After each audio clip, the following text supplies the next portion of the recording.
విధంగా బురద జల్లాలనేటువంటి ప్రయత్నం చేస్తున్నటువంటి పరిస్థితులు. ఎందుకంటే ఇదే చివరి ఎన్నిక పాపం ఆయనే చెప్పుకున్నాడు, విన్నారుగా, ఈసారి నేను ముఖ్యమంత్రి కాకపోతే ఇక నాకు ఎలక్షన్ లేవన్నాడు. ఈసారి ముఖ్యమంత్రి కాకపోతే ఇక నేను అసెంబ్లీకి రానన్నాడు. అది ఖాయమైపోతుంది.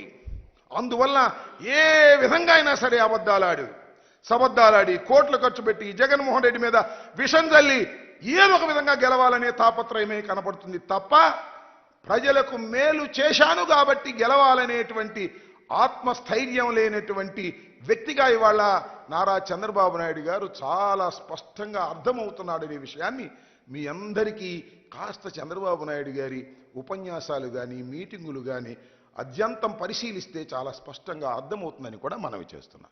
ఎస్, ఇవాళ జగన్మోహన్ రెడ్డి గారు భీమిల్లో బహిరంగ సభ పెట్టారు. సిద్ధం అని పెట్టారు. మేము ఎన్నికలకు సిద్ధం, సర్వం సిద్ధం చేసుకున్నాం. మా 175 మంది అభ్యర్థులు సిద్ధం,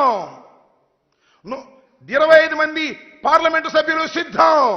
మేము సిద్ధంగా ఉన్నాము, ప్రజలకు మేలు చేశాము, రాబోయే ఎన్నికలకు అడుగులు వేస్తున్నాము, మేము సిద్ధంగా ఉన్నాము అని చెబుతుంటే చంద్రబాబు నాయుడు గారు అంటున్నాడు సిద్ధమని.